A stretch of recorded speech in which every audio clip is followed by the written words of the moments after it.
오늘은 파우스타 성녀의 글에서 자비의 개념 2장 살펴보도록 하겠습니다. 파우스타 성녀의 글이라고 하면은 뭐 일기도 있겠지만요, 일기뿐 아니고 또 여러 가지 남기셨던 편지 같은 것들도 있습니다. 그래서 그것에도 보면 파우스타 성녀께서 이 하나님 자비에 대해서 어떻게 설명하고 있는지 드러납니다만은, 그러나 그 중심적인 것은 아무래도 일기죠. 그래서 파우스타 성령의 글에서 이 자비를 어떻게 이해하고 있는지, 또 어떻게 설명하고 있는지 이 개념을 살펴보도록 하겠습니다. 자비를 베푸는 사람은 행복하다. 그들은 자비를 입을 것이다. 마태복음 5장 7절. 이렇게 말씀하셨던 예수님께서는 그리스도인의 기본적인 이 의무를 파우스타나 성녀에게 상기시키셨어요. 어제도 말씀을 드렸지만은 복음의 진리를 새롭게 상기시키는 임무, 그것을 사명으로 주셨습니다. 그래서 하늘에서 뚝 떨어져 갑자기 없는 것이 만들어진 것이 아니고, 교회가 이미 간직하고 있던 그런 하나님의 자비에 대해서, 복음적 진리에 대해서 다시금 되돌아볼 수 있도록 상기시키고, 그리고 그것을 기억할 수 있도록 하는 그 사명을 맡기셨어요. 그래서 복음적 진리인 또 그리스도인으로서 이 기본적인 의무, 진복 8단이죠. 자비를 베푸는 사람은 행복하다. 자비를 입을 것이다. 마태복음에 있는 이 부분도 바로 그리스도인의 그냥 이렇게 하면 좋겠다, 또 이렇게 해다오, 이게 아니에요. 의무입니다. 기본적인 의무예요. 그래서 그리스도인은 항상 주 예수님을 닮아서 똑같이 자비로운 사람이 되어야 한다. 왜냐하면 하나님께서 우리 안에 사시기 위해서, 또 우리가 하나님 안에 살기 위해서. 천국은 결국은 이 자비의 바다, 자비의 틀 안에서 이루어지는 영원한 행복입니다. 그렇기 때문에 이 파우스타 성녀에게 이 복음적인 의무, 기본적인 의무를 다시 상기시키셨다. 그리고 수많은 가르침과 권고를 통해서 파우스타 성녀에게 이런 태도를 가질 것을 요구하셨다. 상기시켰다고 하는 것에서 끝이는 것이 아니고, 그것을 기억하도록 하고 다시 그것을 가르치시면서 뭘 하셨다? 이런 태도를 요구하신 거예요. 늘 자비로워질 수 있도록.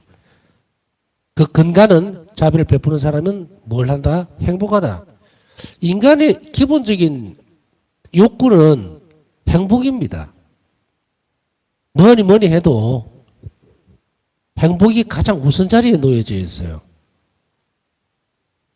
사랑이 추구하는 것도, 또 사랑하는 관계에 있어서도 결국은 나오는 게 뭡니까? 행복이에요. 왜 사랑합니까? 행복하기 위해서요. 행복은 인간의 추구하는 가장 높은 단계의 목적이기도 합니다. 목표이기도 합니다. 그러나 가장 완전한 행복은 누구다? 하느님이시죠. 그래서 같은 말이 될 수가 있다. 우리 본질적인 측면들이, 사람들이 세상을 살면서 어떤 것을 추구하느냐에 따라서 달라지는데, 이걸 행복의 가치관이라고 표현을 한다면 세상적인 것이냐 아니면 그리스도적인 것이냐로 양분이 되겠죠. 하느님을 참된 행복의 근간으로 삼는다면 하느님께서 우리에게 계시해 주셨던 그 내용대로 살아야만 행복해질 수가 있어요. 그러나 일반적으로 하느님을 알지 못하는 사람들은 어떤 것을 행복으로 규정하느냐는 천차만별입니다. 어떤 사람은 뭐 권력이 많으면은 정말 높은 권력, 그것을 가지면 아주 행복할 것 같고, 어떤 사람은 또 돈이 막 넘칠 만큼, 주체할 수 없을 만큼 많으면 행복할 것 같고, 어떤 사람은 또 마음이 편하면 행복할 것 같고, 각양각색이에요. 각양각색. 그러나 그 어떤 가운데에서도 하느님은 안 계시죠. 하느님을 중심으로 해서 추구되지 않는 행복은 영원성이 없어요. 그렇기 때문에 우리는 어떤 것을 따라가야 된다? 복음적인 권고, 그리고 예수님은 특별히 파우스타 성녀를 통해서 이것을 상기시키면서 그러한 태도를 요구하고 있다. 우리 여러분들이나 저나 각자가 예수님 이 요구에 응하는 거예요. 지금 자비의 태도를 가진다는 것은. 파우스타 성녀의 대화에서 그리스도께서는 자비의 모범으로서 친히 당신 자신을 가리키셨어요. 당신 자신이 가장 자비의 완전한 모범이죠. 당신을 가르치셨다. 일기 1695번에 보면 내가 자비로운 것처럼 항상 자비로워라. 우리가 왜 자비로운 태도를 가져야 되는지 그 근간은 바로 여기에 있습니다. 내가 자비로운 것 같이 너희도 자비로워야만 한다. 그래야만 나와 함께 살 수 있다. 뭐 뒤에 말을 붙이자면 이렇게 되는 거예요. 영원한 행복, 그것은 하느님과 함께 사는 거죠. 하느님과 하나가 되는 거고, 그래서 바로 내가 자비로운 것처럼 너희도 그래서 자비의 근간은 어디다? 예수님 자신이시다. 왜냐하면 하나님 사랑이 드러났고 하나님 자비가 드러난 것이 예수님이에요. 그러니까 예수님께서 자비롭게 행동하셨던 것처럼 우리도 똑같이 그렇게 행동을 해야만 한다. 선택할 수 있는 게 아닙니다. 반드시 해야 한다. 이것은 그 영혼에게 단순하게 부탁조로 애원하는 것이 아닙니다. 단순하게 부탁하는 것이 아닙니다. 반드시 하라고 명령하시는 이 부분은 왜일까요? 그것은 하나님 자비 때문이에요. 반드시 우리를 구원해야겠다는 하나님의 자비, 그것을 그대로 드러내는 부탁입니다. 뭐 말을 하니까 그렇게 단어로는 뭐 부탁이다, 권고다 이러지만 사실은 굉장히 강한 의조에 당신 의지를 드러내시는 것이에요. 또한 당신을 우리가 이웃에게 자비로워야 하는 동기로서도 지적하셨다. 우리가 이웃에게 자비로워져야 되는 동기로 당신 자신을 지적하신 것이에요. 너희가 나를 사랑한다면 이웃에게 자비로워야 한다. 이 말을 뒤집으면 어떻게 됩니까? 이웃에게 자비롭지 못한 사람은 나를 사랑하지 않는다. 이렇게 딱 단정 지어 주는 거예요. 어스프리하게 넘어가는 게 없어요. 도 아니면 개죠. 도 아니면 뭡니다. 그렇기 때문에 확실해요. 명확하단 말이에요. 두리뭉실하게 이렇게 넘어갈 수 있는 것. 그런 부분들은 아예 없습니다. 이웃에게 자비롭지 못한 사람은 확실하게 하느님을 사랑하지 않는다고 자기 스스로가 온 세상에 드러내버리는 것하고 똑같아. 그건 변명의 여지가 없어요. 그러나 우리가 이웃에게 자비로울수록 우리는 세상에서뿐 아니고 하느님 보시기에도 너가 나를 사랑하는구나 하고 인정을 받게 돼요. 이 사랑의 관계라는 것은 일방통행인 것 같이 보이지만 절대로 그렇지 않습니다. 사랑은 하느님과 우리의 사랑도 마찬가지로 쌍방간이에요. 그러나 하느님의 사랑은 위에서 밑으로 흘러내리죠. 위에서부터 하느님에게서 사람에게로 흘러내린다. 이게 특징이에요. 그러나 또 동시에 뭐냐면 이 흘러내린 사랑은 이웃 사랑으로 연결이 되어집니다. 그래서 이 부분들은 같은 맥락을 가지고 있는데 하느님이 원하시는 그 사랑의 태도, 그것은 무엇 때문인가? 이웃에 대한 태도와 동일해야 된다는 거예요. 예수님께서 우리에게 요구하셨던 이 태도는 너 나를 사랑하는 자라고 물을 때에 그러면 너는 이렇게 살아야만 한다. 그렇지 않다면 뭐다? 사랑하지 않는다. 우리가 금방 얘기했듯이 위에서 쌍방이라 그랬죠? 양쪽으로 흘러가는 것이 사랑입니다. 그런데 우리가 여기에서 주의 깊게 항상 잘 살펴봐야 되는 것은 하느님이 나를 사랑하신다라고 생각을 하고 믿고 있죠. 그리고 받아들입니다. 그런데 나를 사랑하지만 내가 하느님을 사랑한다는 것을 하느님은 알고 계시는가에 대한 물음표는 계속 따라와야 됩니다. 왜? 그것이 바로 신앙생활이기 때문이에요. 신앙생활이기 때문에. 하느님이 나를 사랑하시니까 나는 대충 살아도 된다. 그런 부분은 절대로 없다.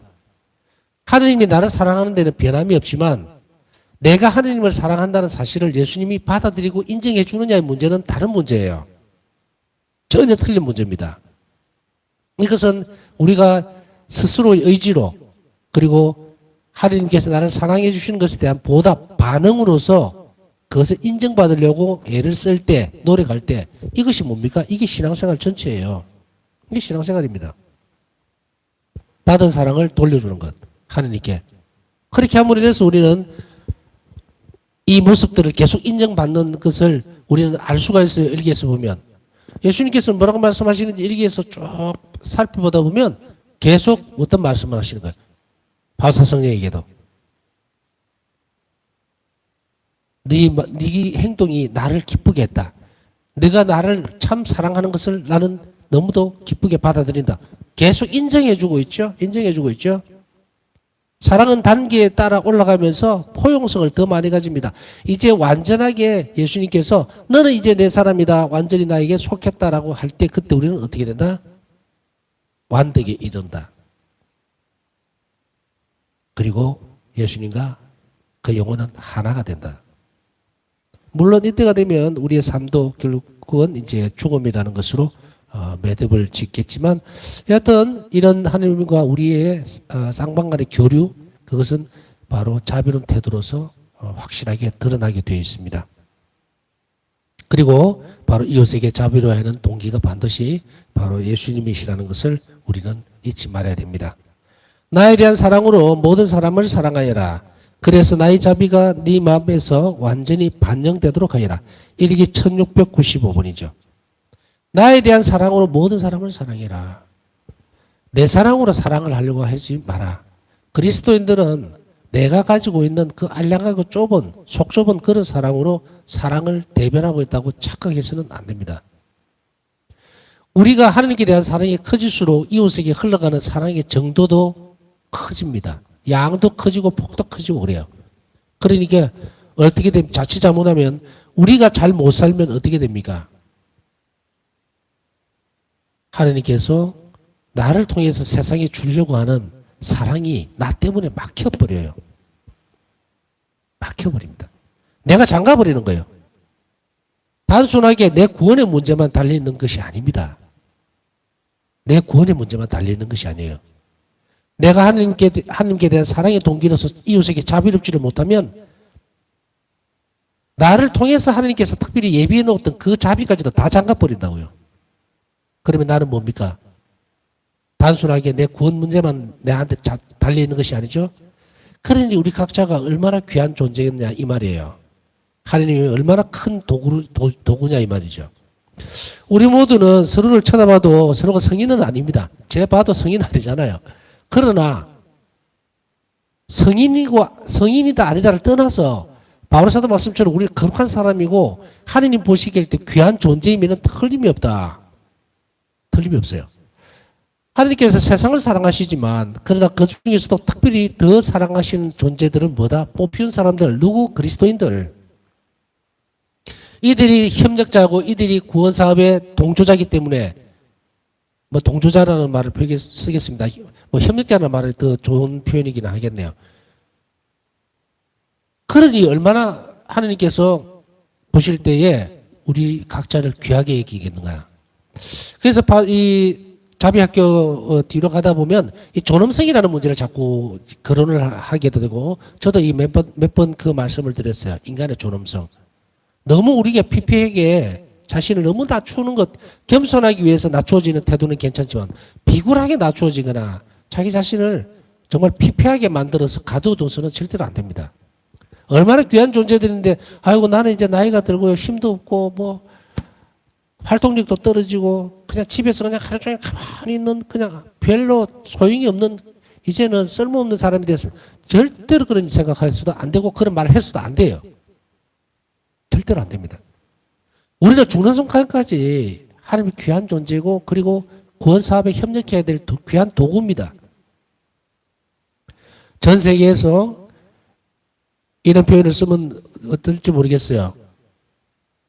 70억 인구 중에서 그리스도인들을 가려내면 천주교 신자들이 11억 정도 된다고 제가 알고 있는데 11억 중에서 또 자비의 신심을 가지고서 이 세상의 구원사업에 협력하려고 나서는 사람들 자 이렇게 나눠보세요. 얼마나 되는가? 많습니까? 천만에요. 너무도 작죠. 너무도 작아요. 너무도 작다.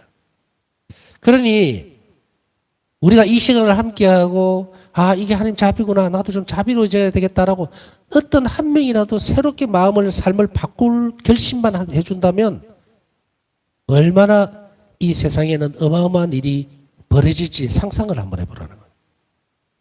우리 존재 가치를 다시 알아들어야 된다. 알아들어야 돼요.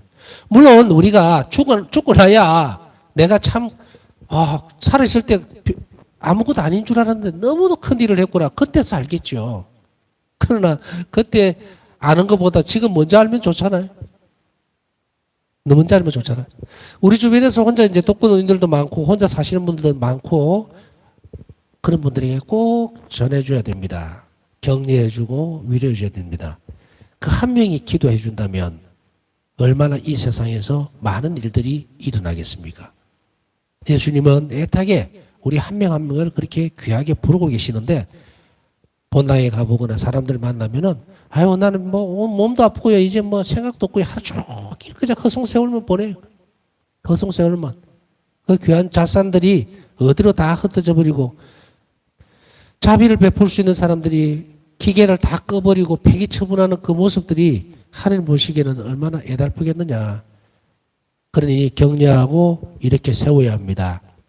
세상을 보세요. 지금 악구덩입니다.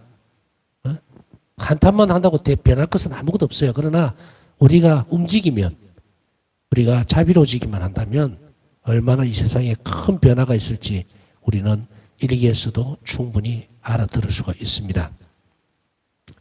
그런 소명에서 우리는 이것을 하나님께서 더 크게 강조하고 계신다. 예수님께서 특히 이 시대에 이 신심을 주시면서 우리를 새롭게 부르고 계신다는 것을 잊지 말아야 됩니다. 그래서 어쩌면은 이 부분들을 따로 본다면 자비 신심을 삶으로 살아갈 것을 결심하는 것은 내 성소가 될 수 있습니다. 성소는 선택이에요. 부르심에 대한 선택. 내가 결혼을 했고 결혼 생활을 지금 하고 있고 혹은 혼자 살고 이거하고 아무 상관없어요. 수도자로서 사람들은 뭘 하든 하느님이 자비롭다는 사실에 대해서 그 신심을 내가 따른다고 해서 부딪힐 것은 아무것도 없어요. 아무것도 없다. 결국은 우리가 추구하는 우리 삶의 신앙적인 바탕, 그 결론은 전부 결과물은 뭡니까? 결국 하나님 자비를 얻기 위해서예요. 내가 아무리 이 땅에서 잘 살고 뭐 온갖 거룩한 일을 다 했다 하더라도 결국 그 열매는 뭡니까? 내가 하나님 앞에 갔을 때 죽어서 하나님 앞에 갔을 때 주님 자비를 베풀어 주십시오라고 하는 그 말 외에는 아무것도 할 수가 없어요. 어떤 것도. 그러면 이 땅에서부터 하나님 자비를 입을 수 있는 일들을 한다는 것은 얼마나 지혜롭고 현명한 사람인가. 이 등불을 가지고 삶의 방향을 틀어버릴 때 우리는 그것을 성소라고 얘기할 수가 있다는 이야기입니다. 그리스도인으로서 내가 이렇게 이 삶을 살아간다는 것, 그것은 또 다른 성소자로서 내가 살 수 있는 훌륭한 방법이며 길이기도 합니다. 자, 그래서 주변에서 이렇게 많은 이들을 격려하면서 많이 자비로워질 수 있는 태도를 가질 수 있도록. 그래서 당신은 쓸모없는 사람이 아닙니다. 주님께 보시기에 얼마나 귀한 존재인지 모릅니다. 그러니까 열심히 기도해 주세요. 함께 합시다라고 격려해 주고 이끌어 줘야 됩니다. 자, 그 다음에 그리스도의 가르침은 불가피한 것입니다. 예수님께서는 당신 자비의 비서인 바울스나 성녀에게 조언이나 충고뿐만 아니라 자비로운 행동을 수행할 것도 요구하셨습니다. 그리스도의 가르침은 불가피하다는 거예요. 필수적인 거예요. 뗄 수 없는 핵심적인 부분이라고 얘기했죠. 그리스도인으로서. 그러나 바울스나 성녀에게 있어서 요구하셨던 것은 조언이라든지 충고, 따뜻한 말 이것으로 그쳐서는 안 된다. 행동이 따라가야 된다. 이것을 요구하시는 거예요. 그러니까 말이나 행동을 요구하셨다. 그러니 우리 또한 똑같이 그래 해야 된다는 이야기죠. 아이고 그래 얼마나 마음이 아픕니까? 참 안 됐네요. 어떻게 하면 뭐 옆에서 얘기도 들어주고 따독거려주고 그걸로 끝나서는 안 된다. 내가 그 마음을 위로해 주기 위해서 무엇을 해줄 수 있을까를 찾아야지 그냥 립서비스라는 말을 썼지만 입으로만 그냥 하긴 아무나 할 수 있어 그거. 그것이 자비로운 행위가 아니라는 것은 아니에요. 분명히 맞습니다. 그러나 그것에 따라오는 자기 희생적인 행동을 주님께서 요구하고 계신다는 사실을 분명하게 해야 되겠다는 이야기입니다. 나는 너에게 나에 대한 사랑에서 우러나오는 자비 행위를 요구한다. 일기 742번. 동기는 하느님을 사랑하기 때문에 예수님에 대한 사랑 때문에 그 동기 그것으로 인해서 요구되어지는 거예요. 이게 사랑의 요구입니다. 결국은 자비로우시라는 것은 사랑의 요구예요. 너가 나를 사랑한다면 이렇게 해라예요. 그 다음 예수님께서는 일시적인 자비 행위가 아니라 이웃에게 꾸준히 실천하는 생활 양식으로서 지속적인 자비 실천을 파우스타 성령에게 요구하셨다. 삶의 양식이라는, 생활 양식이라는 것은 뭡니까? 어떤 일정한 규칙이나 또 습관같이 습관화시켜서 그것을 계속 꾸준하게 하는 것을 얘기하는데 이렇게 하라는 이야기입니다. 자비를 일시적으로 뭐 충동이 일어나서 잠깐 뭐 기회가 닿아서 이렇게 해서는 절대로 안 된다. 어느 순간에서든지 늘 자비롭도록 꾸준하게 해야 한다는 것을 얘기를 하고 있어요. 이 또한 바우스타 성령에게 요구하셨다는 것은 우리에게도 똑같이 요구하고 있다는 이야기입니다. 그렇기 때문에 어떤 기회가 탁 나왔을 때 그때만 일시적으로 또 충동적으로 해서는 절대로 안 된다. 이 의무를 실천함에 있어 자비 의무예요. 이웃에게 자비로워져야 된다는 것은 의무사항입니다. 이 의무를 실천함에 있어서 어떠한 이유나 상황도 변명거리로 삼는 것을 허락하지 않으셨다. 어떤 변명도 필요가 없다. 자비를 실천하는 데 있어서는 이거는 이래서 저렇고 저건 저래서 못됐고 이것을 하는 예수님은 허용하지 않으셨다. 최선을 다해서 해야 된다는 단 한 가지 사실밖에는 없어요. 하다가 실패할 수도 있습니다. 자비라고 하는 것이 실패한다는 것은 뭡니까? 외관상 드러났을 때 실패한다는 이야기지만 사실은 실패한 것은 아닙니다. 말을 하자면 그렇다는 이야기예요. 상처를 받아버리는 경우. 내가 자비로운 행위를 했는데 상대방에서 막 욕설을 하고 막 퍼부을 때 마치도 내 자비의 행위가 실패한 것 같이 보일 때도 있지만 실패한 것은 아니다. 이미 이런 부분들. 그런데 여기에서 금방 이야기했듯이 저 사람은 내가 이렇게 해줘도 막 나한테 욕을 하고 막 덤비고 화를 내고 정말 온갖 이상한 짓을 다 할 텐데 그래도 내가 해야 될까? 이 부분을 이야기하는 거예요. 이런 거를 변명으로 삼아서는 안 된다. 상대방이 어떻게 나오고 그거는 내 예측할 필요가 없고 내가 예수님을 사랑한다면 사랑에서부터 끌어와서 그냥 보내버리면 된다는 거예요. 자비를 내려보내면 된다. 그것을 요구하시는 거예요. 그렇기 때문에 어쨌든 이런 자비로운 일들을 하기 위해서는 내적 투쟁이 필요합니다. 강건해야 되고 겁이 많으면 못하죠. 저 사람 고함질러서 하고 막 화를 내고 막 뭐 이럴 텐데 내가 이렇게 한다 하더라도 내 그럴 텐데 두렵죠. 힘들 수도 있고. 그래서 피키가거나 거짓말하거나 또 빙 둘러서 엉뚱한 하지 마세요. 그러면 예수님께서 도와주실 수가 없어요. 우리는 삶을 실천하다 보면요 두려워하기도 하고 겁을 먹기도 합니다. 그래서 이 부분들을 그대로 뚫고 나가기보다는 그냥 거짓말로 일관해버리고 덮어버리고 그런 상황을 만들어갈 수도 있어요. 그것을 잘 극복해 나가야 됩니다. 사실 때때로 우리는 이런 것들을 피하거나 회피하기 위해서 거짓말을 하거나 또 속이려고 한 것은 아닙니다. 악의를 가지고 한 것도 아니에요. 그러나 더 큰 충돌, 불화를 막기 위해서 거짓말을 이용할 수도 있을 수도 있어요. 그러나 본질적으로는 잘못된 거다. 무엇이 잘못됐을까요? 그것을 예측하고 있었다면 미리 기도하고 준비했어야 한다는 것이 그 점에서 잘못됐다는 이야기입니다. 충동적으로 일어나는 상황을 얘기하는 것은 아닙니다. 내가 이걸 지금 막 적극적으로 비켜가 버리는 그런 거짓말 또 그런 회피하려고 하는 그런 상황을 예측하고 얘기하는 것은 아니에요.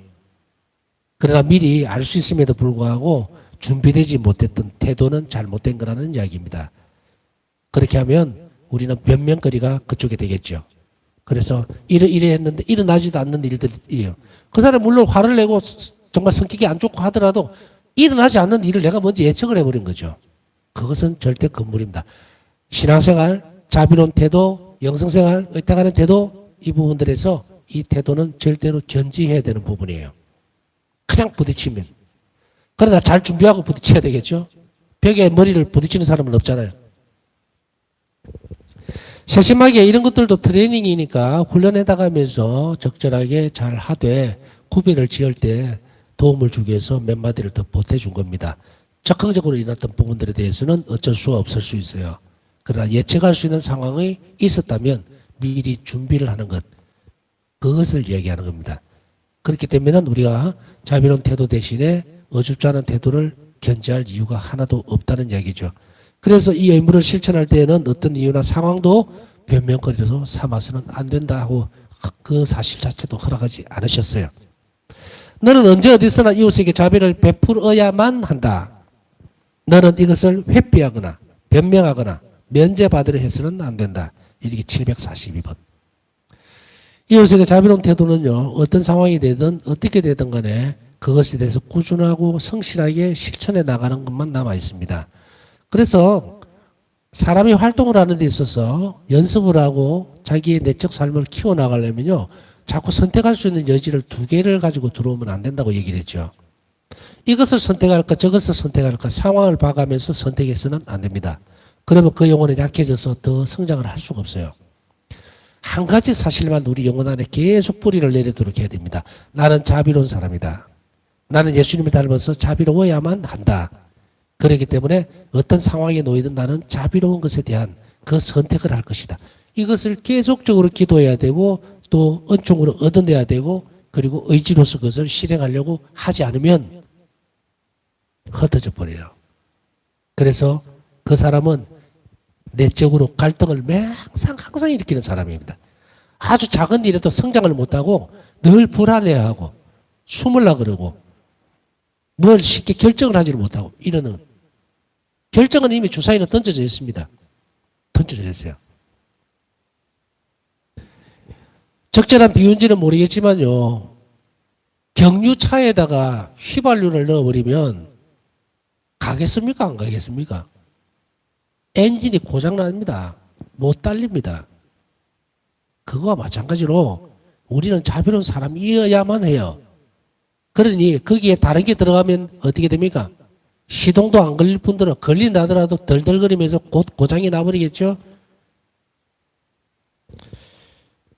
연습을 계속해서 꾸준하게 이 태도를 견지하려면 나는 선택을 하려고 해서는 안 됩니다.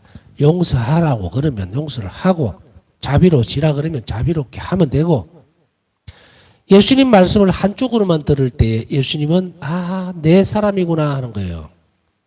그렇게 되면 그 영혼은 각별하게 예수님께서 보호를 하시기 때문에 어떤 일도 일어나지 않습니다. 항상 하나님 안배 안에서 행복한 삶을 살아갈 수 있을 것을 약속해 주셨기 때문에 선택의 몫은 우리 각자에게 달려있다는 거죠. 그러나 선택은 어떻게든 하든 그것 또한 잘못된 선택이 되어서는 안 됩니다.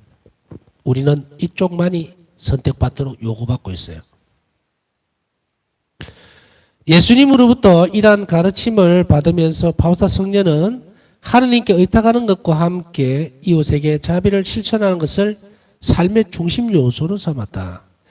그래서 바우스타 성녀의 삶의 중심 요소, 바우스타 성녀 영성의 핵심은 무엇일까? 하느님께 의탁하고 이웃에게 자비로운 태도, 이게 중심 요소입니다. 바우스타 성녀의 삶은 이제 앞으로 이렇게 형성이 되기 시작합니다. 삶을 형성시킨다는 말은 뭡니까? 매일 눈 뜨면은 그날 하는 일이 딱 한 가지 정해져 있어요.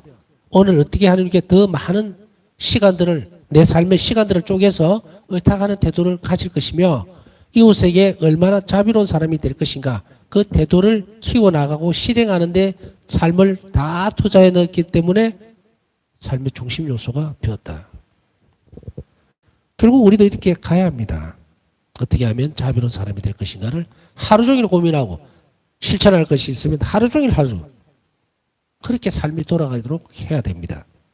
그래야만 무엇이 된다? 내가 참된 하느님의 사람이 되는 거예요. 하느님 마음에 드는 사람이 돼요. 그러면은 우리는 무엇을 얻게 됩니까? 행복을 얻게 돼요. 예수님은 이런 약속들을 많이 하셨죠. 현세적 이익뿐 아니라, 현세적 도움뿐 아니라 너희 청하는 것을 모든 것을 다 들어주겠다. 이게 빈말입니까? 아닙니다. 내 사람이 되어야만 돼요. 내 사람이 되어야만. 그러면 내 사람이 되려면 어떻게 됩니까? 앞에 말씀드렸잖아요. 언제 어디서든지 항상 이웃에게 자비로운 사람이 될 것. 어떤 어려움이 오든 어떤 작은 부분에서 어떤 문제가 생기든 부딪히든 하나님께 의탁할 것. 이것만 견지하면 된다. 바우스타 성녀의 학교에서 만나는 자비는 수많은 도덕적 특성들로 구성되고 결정되며 이웃에 대한 모든 태도를 포함하는 것입니다. 그 가운데 사랑이 가장 중심 역할을 합니다. 가장 중심 역할은 사랑입니다. 예수 그리스도께 대한 사랑, 그 동기로 자비로 오시는 거예요. 그래서 자비를 실천하는 것도 내가 잘나서 여유가 있어서 힘이 있어서 권력이 있어서가 아니다. 예수님을 사랑하기 때문에, 하나님을 사랑하기 때문에 내가 이 일을 한다라고 하는 것을 분명한 신념을 가지고 받아들여야 됩니다. 그리고 실천해야 합니다.